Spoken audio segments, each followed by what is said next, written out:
Welcome everyone. कैसे हो आप सब? आई होप कि आप सब बढ़िया होंगे और स्टडी भी आपकी काफ़ी अच्छी चल रही होगी। आज के इस वीडियो में हम देखेंगे या आज से जो सीरीज़ स्टार्ट हो रहा है हमारा एनिमल हस्बेंड्री का, हम सीरीज़ स्टार्ट कर रहे हैं। अब आपके मन में आएगा कि सर एनिमल हस्बेंड्री स्टार्ट आपने क्यों किया? तो एनिमल हस्बेंड्री स्टार्ट करने का मेन पर्सपेक्टिव ये है कि जो बिहार के स्टूडेंट हैं जो जीविका का प्रिपरेशन कर रहे हैं, तो आप देखेंगे कि जो उसमें वैकेंसी आई हुई है जीविका की वैकेंसी में जो एग्रीकल्चर स्टूडेंट के लिए है वो है लाइववुड स्पेशलिस्ट का।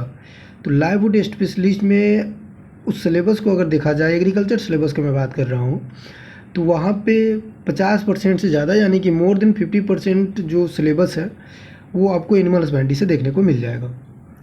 और ये जो सीरीज़ है ये MCQ बेस्ड सीरीज़ है जिसमें सिर्फ MCQ कराया जाएगा, ताकि आपको जो आपने थ्योरी पढ़ा है एनिमल हस्बेंड्री का उसका MCQ आपको मिल जाए।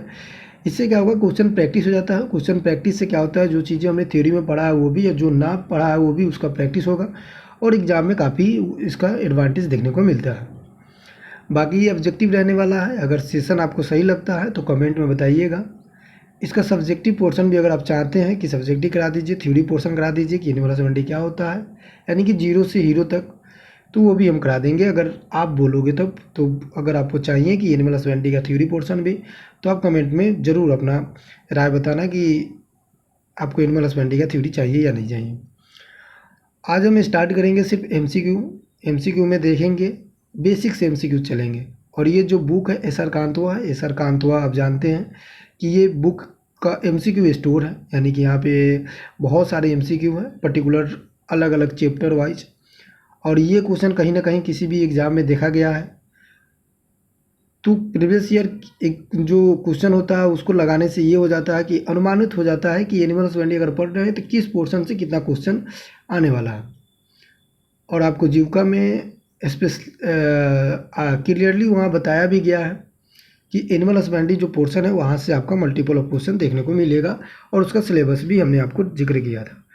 थोड़ा सा एनिमल हस्बेंड्री पढ़ने से पहले देखो MCQ सेशन है, लेकिन थोड़ा सा हम बैकग्राउंड बनाते हैं जिससे थोड़ा सा पता चले कि हम लोग पढ़ने वाले क्या हैं।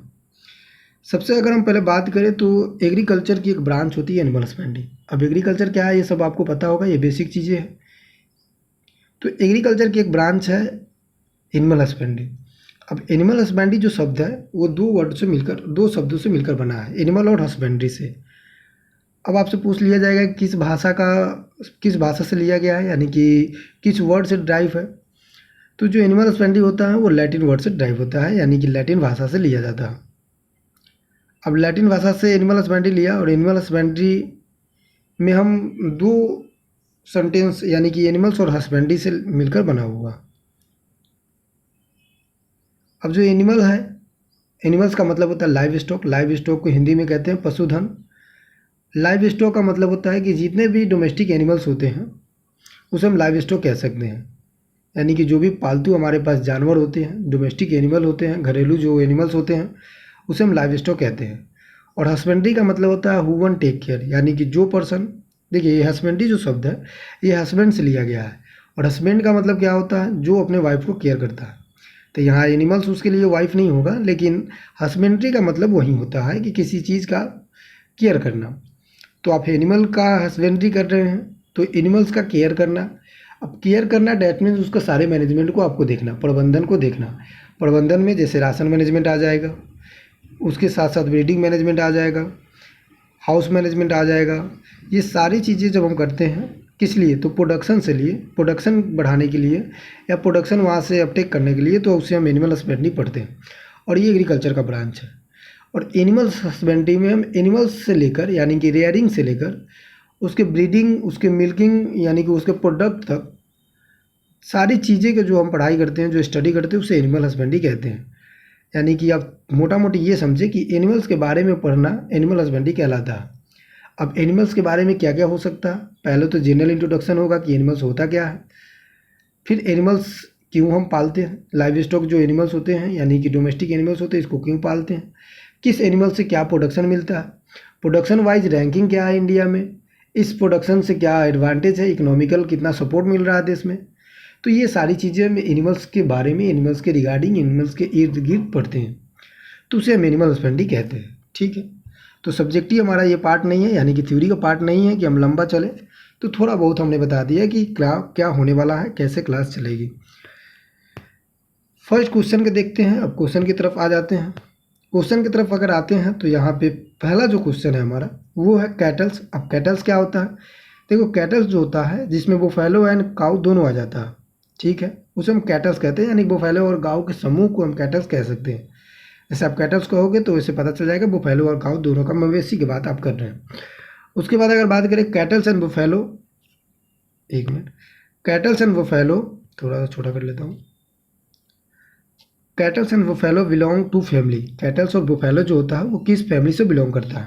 पहला तो है बोविडाई, दूसरा सोइडाई, तीसरा इक्विडाई और कैमेलिडाई। अब देखिए ये फैमिली पूछा जा रहा है कि किस फैमिली से आते हैं। जैसे आपने क्रॉप में पढ़ा होगा कि जो लेगुमिनेसी कुल के फैमिली होते हैं या जो लेगुमिनेसी फैमिली से आते हैं वो कौन कौन सा क्रॉप होता है, या पोबेसी से या ग्रामिनेसी से जो आता है वो सीरियल्स कौन से या सीरियल्स होते हैं। तो उसी तरह से जो कैटल्स और बुफैलो होता है वो किस फैमिली से आता है, तो उस फैमिली का अगर हम बात करें तो बोविडाइन होता है। वहीं अगर हम बात करते हैं कि इक्विस किस फैमिली से आता है तो इक्विडाइन से आता है, ठीक है। आगे चलते हैं। अगला नंबर क्वेश्चन की अगर हम बात करें तो ये कह रहा है कि जीनस ऑफ गॉड, यानी कि जो बकरी का जीनस होता है वो कौन सा होता है? पहला ओबिस, दूसरा कैप्रा, तीसरा बॉस और बुलबस। अब देखिए बॉस और बुलबस जो होता है ये बुफैलो का होता है जीनस, ठीक है। तो आपके पास दो ऑप्शन हो जाता है, एलिमिनेट करें तो दो ऑप्शन तो आपने हटा दिया, बचा हुआ दो रिमेनिंग, पहला ओबियस और दूसरा कैप्रा। तो जो जीनस ऑफ गॉट होता है यानी कि बकरी का जो जीन होता है, जीनस होता है, उसे हम कहते हैं कैप्रा। क्या कहते हैं? कैप्रा। तो ये दूसरा नंबर क्वेश्चन रहा। तीसरे नंबर क्वेश्चन की अगर हम बात करते हैं तो तीसरा नंबर क्वेश्चन ये बता रहा है कि टोटल लाइव स्टॉक। अब लाइव स्टॉक के बारे में मैंने बताया कि लाइव स्टॉक क्या होता है, जिसे हम पशुधन कहते हैं। पशुधन डैट मीन्स कि जितने भी डोमेस्टिक एनिमल्स होते हैं, जितने भी घरेलू जानवर होते हैं जिसे हम पालते हैं प्रोडक्शन के लिए, उसे लाइव स्टॉक कहते हैं। तो ये पूछा जा रहा है कि total live stock in India कितना है।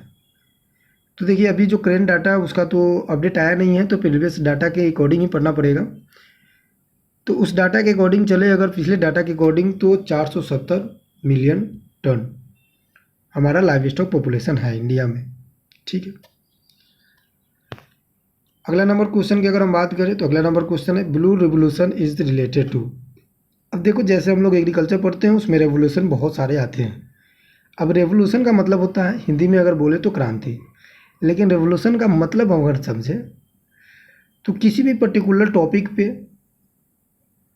किसी भी पर्टिकुलर सब्जेक्ट पे, किसी भी पर्टिकुलर टॉपिक पे, किसी भी पर्टिकुलर प्रोडक्ट पे जो हम प्रयास करते हैं कि इसका प्रोडक्शन हाईएस्ट से हाईएस्ट है, जो हम मेहनत करते हैं उस पर, जो इम्प्लीमेंट करते हैं, वो रिवोल्यूशन कहलाता है। अब एग्रीकल्चर में तो बहुत सारे रिवोल्यूशन हैं, लेकिन जो एनिमल हस्बेंड्री है उसमें 4 मेजर रिवोल्यूशन के बारे में हमें पढ़ना होता है। पहला वाइट रिवोल्यूशन जिसे हम श्वेत क्रांति कहते हैं, दूसरा सिल्वर रिवोल्यूशन जिसे हम रजत क्रांति कहते हैं, और तीसरा रेड रिवोल्यूशन जिसे हम लाल क्रांति के नाम से जानते हैं। चौथा अगर हम बात करें तो ब्लू रिवोल्यूशन जिसे हम फिश क्रांति के नाम से जानते हैं। तो राइट आंसर की बात करें इसका तो फिश हो जाएगा, यानी कि जो ब्लू रिवोल्यूशन होता है वो किससे रिलेटेड है, तो वो फिश से रिलेटेड है, ठीक है, फिशरीज फार्मिंग से कह सकते हैं। अब थोड़ा बहुत हम रिवोल्यूशन के बारे में समझे तो वाइट रिवोल्यूशन जो पहला हमारा रिवोल्यूशन था वो मिल्क प्रोडक्शन के लिए, यानी कि मिल्क प्रोडक्शन कैसे बढ़े उसके लिए रिवोल्यूशन चलाया गया था।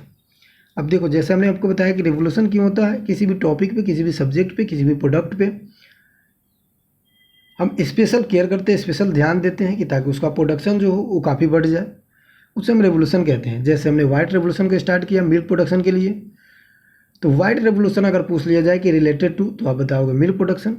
दूसरा अगर हम बात करें कि वाइट रेवोल्यूशन का फादर किन्हें कहा जाता है, तो वर्गीस कुरियन साहब को हम वाइट रेवोल्यूशन का फादर कहते हैं, और इनको हम मिल्क मैन ऑफ इंडिया के नाम से भी जानते हैं, क्योंकि इन्हीं के प्रयास से वाइट रेवोल्यूशन चला, जिसे हम ऑपरेशन फ्लड के नाम से भी जानते हैं, ऑपरेशन 1970 यानी कि 1970 के नाम से भी जानते हैं, और फिर 1970 से स्टार्ट हुआ, कुछ समय तक चला। इसका 3 स्टेप होता है, आगे जब भी हम जिक्र करेंगे, बात करेंगे डीपली।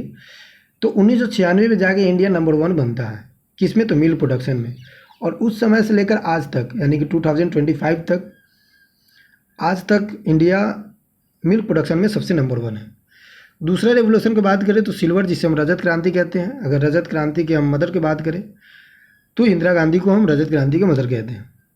इसमें हम एक प्रोडक्शन पे काफ़ी जोर दिया था, एक के लिए रेवोल्यूशन चलाया था कि एक प्रोडक्शन हमारे पास ज़्यादा हो। उसके साथ साथ अगर तीसरा रेवोल्यूशन की बात करें तो रेड रेवोल्यूशन, इसे मीट और टोमेटो से रिलेटेड है। तो हम तो यहाँ एनिमल हस्बेंड्री पढ़ रहे हैं, एनिमल्स के बारे में पढ़ रहे हैं, तो मीट के बारे में पढ़ेंगे। और टोटल मीट की प्रोडक्शन की अगर हम बात करते हैं इन इंडिया, तो अभी के समय में 10.25 यानी कि 10.25 जो मिलियन टन है उतना हमारे पास मीट प्रोडक्शन है। ब्लू रेवोल्यूशन चौथा रेवोल्यूशन है, जो हमने आपको बताया कि ब्लू रेवोल्यूशन किससे रिलेटेड है, फिशरीज से, फिशरीज प्रोडक्शन को बढ़ाने के लिए। अब आगे चलते हैं। 5वां नंबर क्वेश्चन की अगर हम बात करें तो 5वां नंबर क्वेश्चन कह रहा है कि India rank in the live stock. Live stock हमने बताया कि पशुधन को कहते हैं। पॉपुलेशन में कौन सा रैंक है, यानी कि ऐसा बताया जा रहा है कि जितने भी एनिमल्स हैं, डोमेस्टिक एनिमल्स हैं, इंडिया का रैंक कौन सा स्थान पे है, कि हमारे पास कितने पॉपुलेशन है। तो इस अकॉर्डिंग हम बात करते हैं तो देखो लाइव स्टॉक हमारे यहाँ ज़्यादा है, यानी कि पशुधन हमारे पास ज़्यादा है, यानी कि इंडिया रैंकिंग की बात करें तो नंबर 1 पे है। और मिल्क प्रोडक्शन में भी हमारे पास सबसे ज़्यादा है। आपसे अगर क्वेश्चन पूछ दिया जाए कि मिल्क प्रोडक्शन में बताओ कौन सा स्टेट हाईएस्ट है, तो आप बताओगे उत्तर प्रदेश, दूसरा नंबर पे राजस्थान, तीसरा नंबर पे मध्य प्रदेश। अब ये उत्तर प्रदेश और राजस्थान जो स्टेट है ये दोनों वेरी करते रहता है, कभी राजस्थान आगे आ जाता है तो कभी उत्तर प्रदेश आगे आ जाता है। फिर वहीं बात किया जाए कि लाइव स्टॉक पॉपुलेशन में इंडिया का जो कौन सा स्टेट है जो लार्जेस्ट है, यानी कि पॉपुलेशन वाइज अधिक पॉपुलेशन होता है एनिमल्स का, तो उत्तर प्रदेश सबसे लार्जेस्ट एनिमल यानी कि लाइव स्टॉक है। ठीक है, उसके साथ अगला नंबर क्वेश्चन देख लेते हैं। तो इसमें हमने बता दिया कि इंडिया का रैंक कौन सा है लाइव स्टॉक में, तो पहला नंबर है। 6ठा नंबर क्वेश्चन की बात करें कि बुफैलो पॉपुलेशन इन इंडिया, यानी कि बुफैलो का पॉपुलेशन कितना है इंडिया में। अब देखो दो चीज़ें, पहला बेसिक चीज़ कि बुफैलो जो होता है ये मेजर एनिमल्स होते हैं जहाँ से हम लोग मिल्क प्रोडक्शन कहते हैं, और मिल्क प्रोडक्शन में इनका काफ़ी रोल भी है, इम्पोर्टेंस रोल भी है। तो अगर आपसे पूछता है कि buffalo population in India in which state, मतलब बुफैलो पॉपुलेशन इंडिया में किस स्टेट में है, तो आप बताओगे उत्तर प्रदेश। लाइव स्टॉक भी सबसे ज़्यादा उत्तर प्रदेश में है, बुफैलो भी उत्तर प्रदेश में है। अब क्वेश्चन यह कह रहा है कि buffalo population in India, India में बुफैलो पॉपुलेशन कितना है, तो आप बताओगे कितना है, 85 मिलियन टन बुफैलो पॉपुलेशन है। वहीं टोटल लाइव स्टॉक कितना था, तो 470 मिलियन टन हमारे पास टोटल लाइव स्टॉक है। तो दोनों साथ में ही याद करना। अब अगला नंबर क्वेश्चन है जो ब्रीड से है। ये पूछा जा रहा है कि सुरती जो बुफैलो ब्रीड है इसका नेटिव कहाँ है। नेटिव डैट मीन्स की ओरिजिन कहाँ है, ओरिजिन यानी कि उसका जो बर्थ प्लेस है वो कहाँ है, कहाँ से सारथी बुफैलो को ओरिजिनेट किया गया है, यानी कि कहाँ उनका जन्म स्थल है। तो जो ओरिजिन की अगर हम बात करते हैं सारथी बुफैलो का, अब देखिए बुफैलो का अलग अलग ब्रीड हो सकता है, प्रजाति हो सकता है, तो उसमें से एक सुरती, सारथी नहीं है, सुरती जो बुफैलो ब्रीड है उसका अगर ओरिजिन प्लेस की अगर हम बात करें तो इसका आंसर हो जाएगा डी। क्या आंसर हो जाएगा, डी। कहाँ पे है, तो गुजरात इसका नेटिव पैलेस है। ठीक है, अब देखो एनिमल्स के जो भी ब्रीड होते हैं 3 तरह से होते हैं। पहला तो मिल्च ब्रीड होते हैं। मिल्च डैट मीन्स की जहाँ से हम मिल्क प्रोडक्शन लेते हैं, जो एनिमल सिर्फ मिल्क के लिए रेयर किया जाता है। दूसरा हमारे पास आता है ड्रॉट पर्सपेक्टिव से, यानी कि ड्रॉट पर्पस। ड्रॉट पर्पस का मतलब होता है जिसे हम खेतों में एग्रीकल्चर पर्सपेक्टिव से काफ़ी काम कराने के लिए करते हैं, जो मिल्क प्रोडक्शन उतना ज़्यादा नहीं दे पाता, यानी कि मिल्क प्रोडक्शन नहीं होता है। और तीसरा हमारा होता है, पहले हमने देखा कि मिल्क प्रोडक्शन के लिए, ड्रॉट पर्सपेक्टिव के लिए, तो आप यही 2 ही चीज़ याद रखेंगे, तीसरा क्या याद। फिर आगे अगर हम बात करते हैं कि Toda is the breed of, Toda किसका ब्रीड है, तो Toda is the breed of की अगर हम बात करें, यानी कि 8 नंबर क्वेश्चन का, तो पहला आंसर आपका सीप है, कैटल्स है और गोट है। देखिए यहाँ कैटल्स, बुफैलो और काऊ भी आ जाता है, लेकिन हम ज़्यादा मेनली किसका बात करते हैं कैटल्स में, तो कैटल्स में हम कह सकते हैं काऊ के बारे में बात कर रहे हैं। ठीक है, तो इसका राइट आंसर की अगर हम बात करें तो डी नंबर राइट आंसर हो जाएगा, यानी कि बुफैलो आपका राइट आंसर हो जाएगा।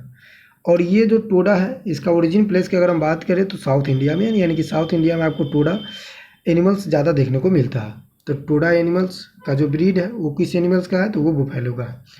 9th नंबर क्वेश्चन की बात करें तो कुछ 9th नंबर क्वेश्चन ये पूछा जा रहा है कि मैक्सिमम फैट, यानी कि सबसे ज़्यादा फैट परसेंटेज में, फैट तो परसेंटेज में होता है, मिल्क किस ब्रीड में होता है, किसका? तो बुफैलो का। अब देखिए यहाँ पे जो भी ब्रीड दिया हुआ है, जैसे मूरा देख रहे हैं, भादवाड़ी देख रहे हैं, मेहसाना देख रहे हैं, जफराबादी देख रहे हैं, तो ये किसका ब्रीड है? बुफैलो का ब्रीड है। तो उसमें से पूछा जा रहा है कि बुफैलो का कौन सा ऐसा ब्रीड है जिसमें से सबसे ज़्यादा वासा यानी कि फैट पाया जाता है। तो देखिए फैट का अगर हम परसेंटेज करते हैं मिल्क में, तो मिल्क में सबसे ज़्यादा फैट, सबसे पहले तो ये हमारा क्वेश्चन है कि सबसे ज़्यादा मिल्क प्रोडक्शन देने वाली कौन सा एनिमल्स है?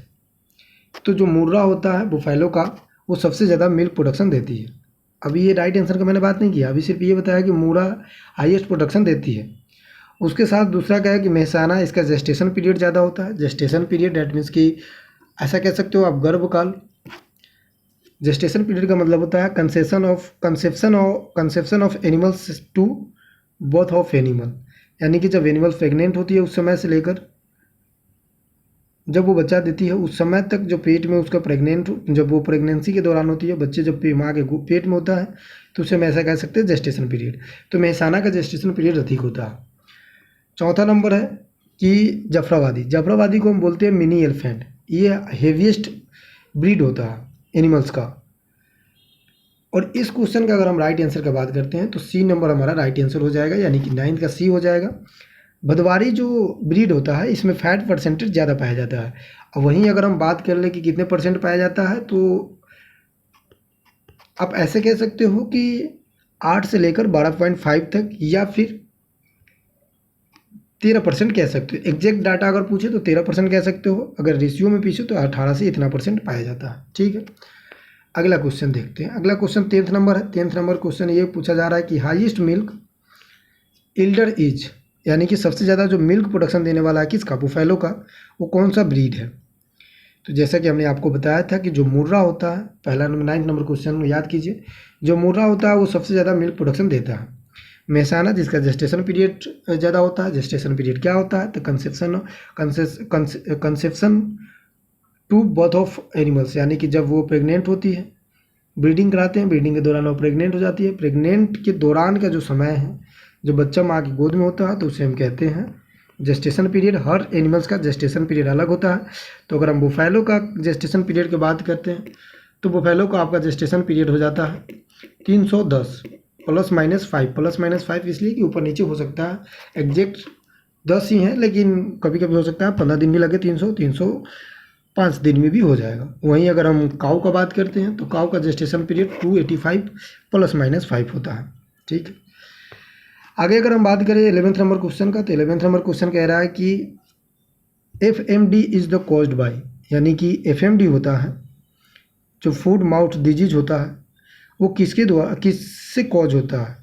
कौन से, जैसे वायरस से होता है, या बैक्टीरिया से होता है, फंगस से होता है, या नॉन ऑफ दीज से होता है? 11th नंबर क्वेश्चन की अगर बात करें तो देखो ये एनिमल्स का सबसे हार्मफुल जो डिजीज़ बोल सकते हैं, या सबसे डेंजरस डिजीज़ जो फूड एंड माउथ दोनों पार्ट में होता है। अब देखो माउथ पार्ट में अगर हो जाएगा तो भोजन नहीं कर पाएगा, कोई फूड अपटेक नहीं कर पाएगा, तो ये क्या है, एनिमल्स के लिए काफ़ी प्रॉब्लम्स है। तो अगर ये पूछा जाए कि FDM यानी कि फूड माउथ डिजीज जो है ये किससे कॉज होता है, तो ये ना तो बैक्टीरिया से होता है, ना तो नॉन ऑफ दीज होगा, ना तो फंगस होगा, ये कॉज होता है। इसका राइट आंसर हो जाएगा वायरस। क्या हो जाएगा? तो वायरस से ये कॉज होता है। ठीक है, उसके बाद हमारे आ जाता है कि 12th नंबर क्वेश्चन की अगर बात करते हैं तो स्लीनिक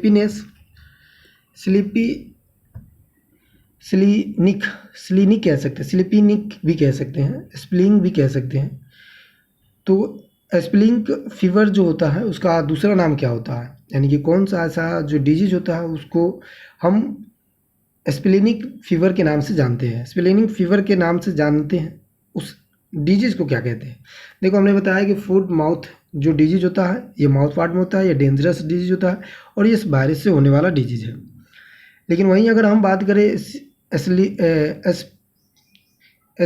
स्प्लिनियस फीवर के बारे में, तो ये एंथ्रेक्स जो होता है ये क्या होता है, इसका दूसरा नाम है स्प्लेनिनस फीवर, ठीक है, तो इसको याद रखना है। उसके साथ अगर हम बात करें डुअल पर्पस ऑफ ब्रीड, अब डुअल पर्पस क्या होता है, देखो हमने आपको बताया था कि थोड़ी देर पहले कि एनिमल्स होता है वो अलग अलग पर्पस के लिए पाला जाता है। पहला तो ये है कि मिल्च पर्सपेक्टिव से पालते हैं, जहाँ से हम मिल्क प्रोडक्शन कर सकते हैं, तो उसे हम कहते हैं मिल्च, तो ये एक ही पर्पस है। और वहीं ड्रॉट पर्पस से पाल रहे हैं तो उसे हम कहते हैं ड्रॉट एनिमल्स। तो ये दोनों अलग अलग पर्सपेक्टिव से पाला जा रहा है। लेकिन कुछ ऐसे एनिमल्स होते हैं जो मिल्क भी देते हैं और थोड़ा बहुत फील्ड में काम भी करते हैं, तो डुअल पर्पस हो गया। डुअल पर्पस मतलब, डुअल का मतलब होता है दो, पर्पस का मतलब होता है उद्देश्य। दो उद्देश्य के लिए पाला जाता है। मिल्क प्रोडक्शन के साथ साथ वो ड्रॉट भी होगा, यानी कि वो खेती भी कर सकता है, कोई काम भी कर सकता है, जैसे हम टीलेज वगैरह करना हो।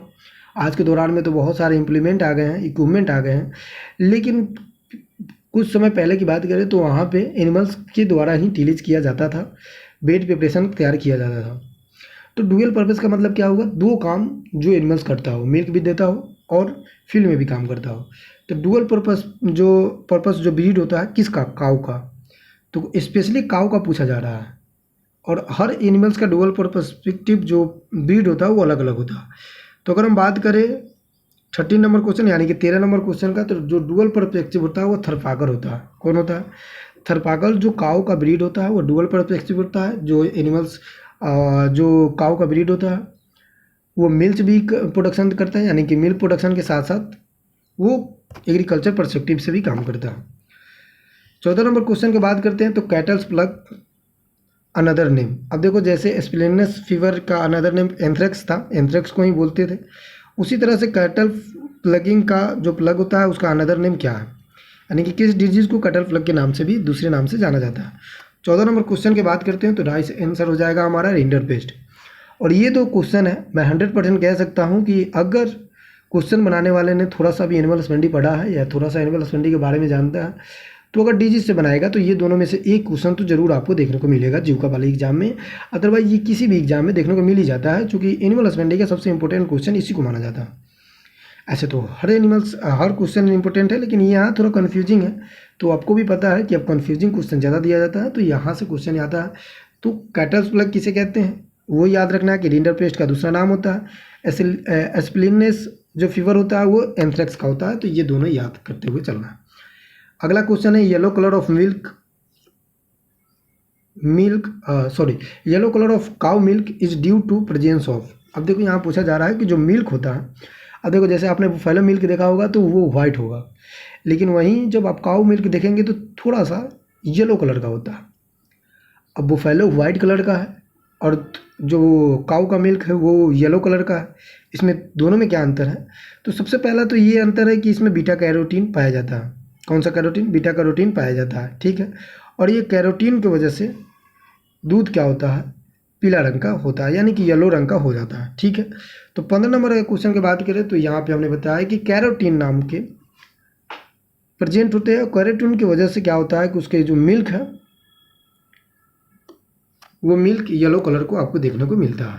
और वहीं अगर अब आप बात करेंगे बुफेलो मिल्क का, तो बुफेलो मिल्क वाइट कलर को देखने को मिलता है। तो दोनों में ये अंतर होता है। और किसकी वजह से होता है, तो हमने बताया कैरोटीन की वजह से होता है। 16 नंबर क्वेश्चन की अगर हम बात करते हैं, तो 16 नंबर क्वेश्चन ये कह रहा है कि cow milk protein is called. Cow milk का जो प्रोटीन होता है, मिल्क प्रोटीन होता है, उसे हम क्या कहते हैं। काउ मिल्क का प्रोटीन की अगर हम बात करें तो कैसीन कहते हैं। क्या कहते हैं, कैसीन कहते हैं, ठीक है। काउ मिल्क जो मिल्क होता है उसके प्रोटीन के नाम से, जैसे आप सीरियल्स के प्रोटीन के नाम से जो जानते हैं कि सीरियल्स के प्रोटीन कैसे कहते हैं, मीज का प्रोटीन को हम जिया कहते हैं, तो उसी तरह से जो काउ का मिल्क होता है उस प्रोटीन को हम कैसीन कहते हैं। अब 17 नंबर क्वेश्चन है कि मिल्क शुगर इज। अब ये तो आसानी क्वेश्चन है, इससे आसान क्वेश्चन क्या ही हो सकता है। मिल्क शुगर का मतलब है कि जो मिल्क होता है वो कौन सा शुगर होता है, उसमें लैक्टोज होता है, माल्टोज होता है, ग्लूकोज होता है या सुक्रोज होता है। तो जो मिल्क शुगर होता है, जिस तरह से आप ह्यूमन्स में देखते हैं कि ह्यूमन्स का शुगर की अगर बात करें तो वहाँ पे सुक्रोज ग्लूकोज होता है, सॉरी, उसी तरह से जो मिल्क शुगर होता है उसे हम लैक्टोज कहते हैं। किसे क्या कहते हैं, लैक्टोज कहते हैं। तो 17 नंबर क्वेश्चन का आंसर आपका ए हो जाएगा। क्या हो जाएगा, ए हो जाएगा, यानी कि लैक्टोज हो जाएगा। 18 नंबर क्वेश्चन की बात करें तो 18 नंबर क्वेश्चन कह रहा है which element is the deficiency of milk. अब देखो मिल्क के बारे में ऐसा बताया जाता है कि मिल्क जो होता है ये टोटली फूड होता है, एक संपूर्ण फूड होता है, खाद्य पदार्थ होता है, या संपूर्ण भोजन कह सकते हैं। लेकिन इसमें दो चीज़ की कमी होती है। पहला, इसमें जो कमी होगा विटामिन सी का कमी होता है, उसके साथ साथ आयरन की कमी होती है। तो ये क्वेश्चन इंपॉर्टेंट है, पूछा जाता है कि मिल्क का डिफिशियंसी एलिमेंट कौन कौन से है। तो एलिमेंट सबसे पहला विटामिन सी और दूसरा आयरन का कमी रहता है। बाकी इसमें सारे न्यूट्रिएंट अवेलेबल होते हैं, सारे एलिमेंट न्यूट्रिएंट होते हैं। इसलिए मिल्क को हम कंप्लीट फूड के नाम से भी जानते हैं। किस नाम से जानते हैं? कंप्लीट फूड, यानी कि संपूर्ण भोजन के रूप से भी जानते हैं कि एक पूर्ण भोजन है। लेकिन उसमें कमी की अगर हम बात करें तो विटामिन सी और आयरन की कमी आपको देखने को मिलता है। 19 नंबर क्वेश्चन के सेकेंड लास्ट क्वेश्चन, यानी कि 20-20 क्वेश्चन हम लोग डेली देखने वाले हैं। सेकेंड लास्ट क्वेश्चन की बात करें तो जो राठी होता है is the breed, common breed is in, जो राठी ब्रीड होता है वो किसका होता है और कहाँ पे ये देखने को मिलता है। तो राठी ब्रीड का अगर हम बात करते हैं तो ये आपको सबसे पहले मतलब सबसे ज़्यादा राजस्थान में देखने को मिलेगा। और जो राठी ब्रीड होता है वो बुफैलो का ब्रीड होता है। किसका ब्रीड होता है? सॉरी, कैटल्स का ब्रीड होता है। राठी किसका ब्रीड होता है? कैटल्स का होता है। और ये कहाँ पे ज़्यादा पाया जाता है, कहाँ पे देखने को मिलता है? तो राजस्थान, यानी कि राजस्थान में ज़्यादा देखने को आपको राठी मिलता है। और ये मिल्क पर्सपेक्टिव से नहीं पाला जाता है। इसे हम किस पर्सपेक्टिव से पालते हैं? तो ड्रॉट पर्सपेक्टिव से, यानी ऐसा बोले तो हम एग्रीकल्चर पर्सपेक्टिव से पालते हैं। 20वें नंबर क्वेश्चन, यानी कि सेकेंड लास्ट की अगर हम बात करें तो 20वें नंबर क्वेश्चन सेकेंड लास्ट, यानी कि 20 क्वेश्चन हम डेली देखेंगे। 20 क्वेश्चन से, या 19 नंबर क्वेश्चन हमने देख लिया था कि 19 नंबर क्या क्वेश्चन क्या। अब 20 नंबर की तरफ आते हैं। 20 नंबर में अगर बात करें तो 20 नंबर क्वेश्चन ये कह रहा है कि milk share consumed for the whole milk purpose. अब देखो, जो होल मिल्क होता है उसमें मिल्क का शेयर कितना होता है, कंज्यूम कितना होता है। जैसे मान लो कि मिल्क को हम जब शेयर करते हैं या मिल्क जब कंट्रीब्यूट करते हैं, उसमें होल मिल्क का शेयर क्या होता है या पर्पस क्या होता है। तो कंज्यूम की अगर बात करें कि कितने में होता है तो 1/3 होता है। 1/3 होता है मिल्क शेयर में। तो ये रहा हमारा एनिमल हस्बेंड्री का 20 क्वेश्चन, जिसमें हमने क्वेश्चन के साथ साथ जो भी एक्स्ट्रा फैक्ट है वो भी बताया आपको कि उससे रिलेटेड जो भी एक्स्ट्रा फैक्ट बन सकती है और उससे एक्स्ट्रा फैक्ट से क्वेश्चन भी आता है। तो आपको कमेंट में यही देना है, सुझाव देना है कि आपको ये वीडियो कैसा लगा, इस तरह से सही होगा या फिर क्वेश्चन बनाकर हम आपको MCQ कराएं। देखिए, मेन पर्सपेक्टिव यही है कि आपको जीविका में किसी भी तरह एक सीट अपना पा लें। जीविका के साथ साथ कोई भी एग्ज़ाम का आप प्रिपरेशन करते हैं तो उसमें सारे एग्ज़ाम को कवर कर दिया जाएगा, एनिमल हस्बेंड्री कहीं से भी पूछता हो तो। बाकी आप कमेंट में ज़रूर बताइएगा। अगर किसी भी प्रकार से डाउट हो तो आप मेरा नंबर नोट कर लीजिए 8076921823। इस पर आप बेझिझक कॉल कर सकते हैं, किसी भी समय आपको रिप्लाई दे दिया जाएगा। बाकी अगर टेलीग्राम से भी नहीं जुड़े हैं तो टेलीग्राम से भी जुड़ सकते हैं। वहाँ पे हमने डेली क्वेश्चन प्रैक्टिस कराता हूँ, तो क्वेश्चन प्रैक्टिस भी कर सकते हैं। और यहाँ से हम करा ही रहे हैं, तो ये 20 क्वेश्चन मैं देखूँगा, अगर संभवतः होगा तो ये हम आपको वहाँ पे डाल देंगे, यानी कि टेलीग्राम पे। तो टेलीग्राम को भी ज्वाइन कर लेना है। बाकी चैनल पे नया है तो थोड़ा सा सपोर्ट दिखाइए, शेयर कीजिए और सब्सक्राइब वगैरह कर लीजिएगा। मिलते हैं अगले वीडियो में। धन्यवाद।